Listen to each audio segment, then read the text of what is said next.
What's going on? It's your boy Connor from the Dolphins Dive, and today we're talking the NFL Draft. Now, us as Dolphins fans, it's not as exciting as it's been in the past, right?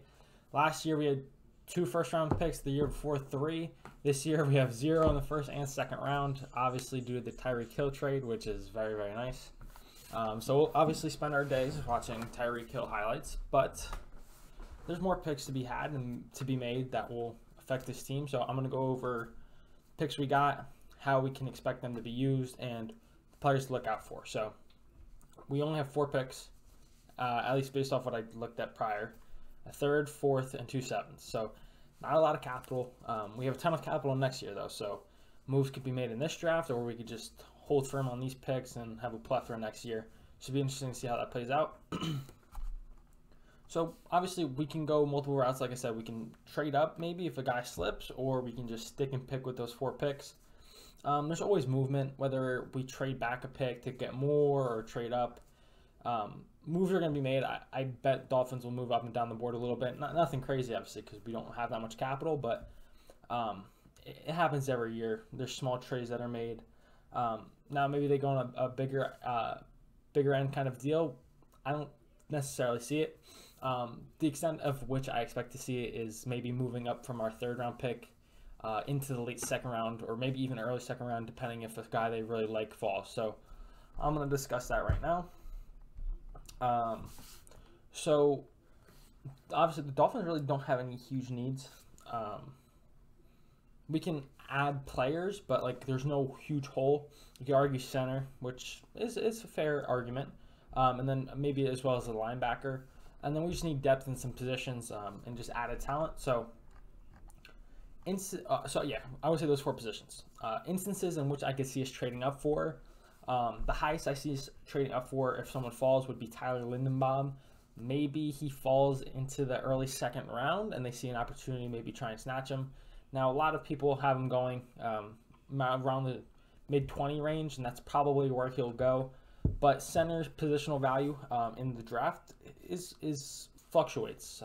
Someone very similar to him, I believe it was Garrett Bradbury, was a perfect kind of scheme fit, kind of similar to him, and he hasn't panned out great. I mean, he's been solid, but not what they expected. So maybe that hurts his value. Maybe he slides into the early 2nd round, and they see the opportunity to move up. It'd be pretty expensive to move all the way because we're in the back end of the 3rd round. So it's not necessarily I see something. It's not something I expect to happen, but something to maybe keep an eye out for. And then I have a small list of other people that they can maybe move up for if they slip. Because like I said, we're in the back of the 3rd, so we have a need at linebacker. But I feel like all the top candidate linebackers are likely to be gone. There's a chance some of these guys fall, but maybe they have a guy in mind that they want to move up for. So some names to look out for: Quay Walker, but he's getting buzzed to go in the 1st round. So if he goes in 1, there's no way we get him. But maybe he falls into like later 2nd round and they see an opportunity to move up for him. That's someone I would look out for. Leo Chenal out of Wisconsin. This is a guy probably going back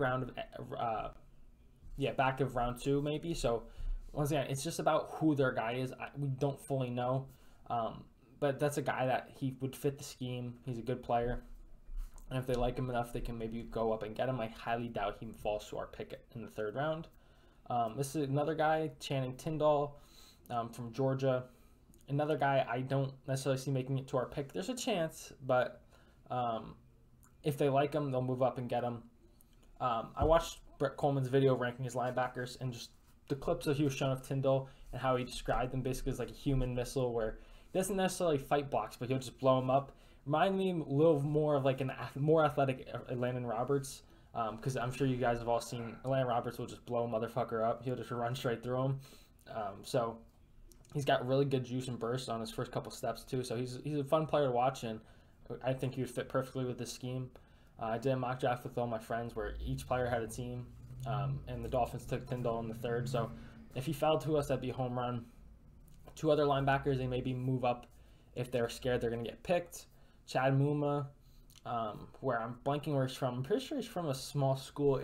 I'm pretty sure it's the school Josh Allen came out of. Let me just get that correct. Wyoming. So where Josh Allen came from. And then the last guy I have is Brandon Smith. Brandon Smith is an athletic freak. He's like 6'3", 250, but he's just not polished. He's got all the athleticism and tools. He just isn't well put together. He needs some coaching, and I could see that potentially being a guy we go after. So those are the guys I could see maybe trying to move up for. So now I'm going to go round by round on potential guys we can go and stick and pick for. So people that would be around the range of the picks we're at. I did this by just going through a couple mock simulators and just getting a ground of who's going to be there. So there's a chance these guys are off the board already. So I have kind of a big list. So for the 3rd round pick, which is 102, which is late, center Cam Jurgens, James Cook out of Georgia, the running back, he would be a stud. Miami Dolphins fan as well, so would be a cool addition. Already mentioned Brandon Smith. There's a chance he falls to us. Maybe not, though. Linebacker Darian Beavers from Cincinnati, another big linebacker. He might go a little later than the 3rd round as well, so just a big name to keep an eye out for. I was just trying to get names. I don't. It's hard to project with, especially like 3rd, 4th round guys. They can literally go early 3rd to like 6th. It's hard to get a gauge. We don't know what the teams know, so just a guy to keep an eye out for. Center Luke Fortner, running back Pierre Strong would be a perfect scheme fit to a T. He's lightning quick, very good in the zone run system. Running back Damon Pierce, Florida Gator. He's more of a powerful runner, probably like 220. And then Hassan Haskins from Michigan, kind of similar style. Not necessarily the quickest, but really good in the zone run scheme. Some 4th round picks to keep an eye out for.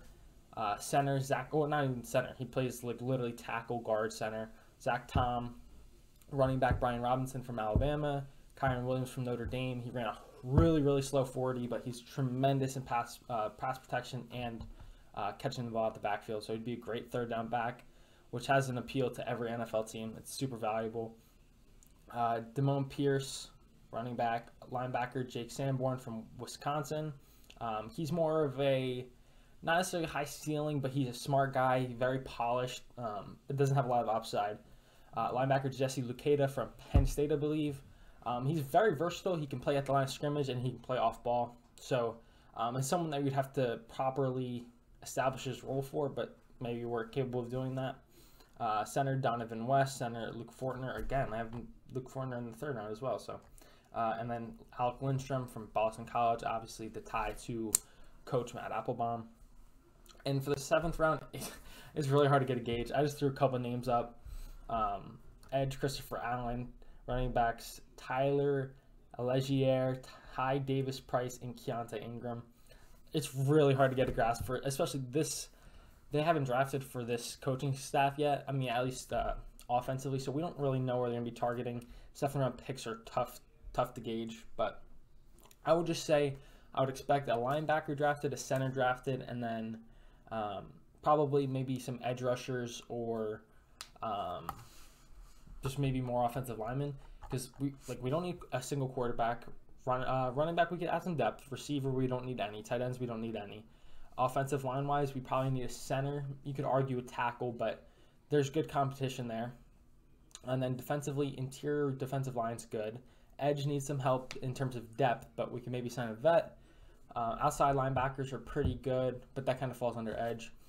We do need another inside backer, and our DBs are fucking great, so we don't really need to touch that. So that's about it. Appreciate y'all for watching. Please like and subscribe to help the channel grow. Until next time, I'll catch y'all.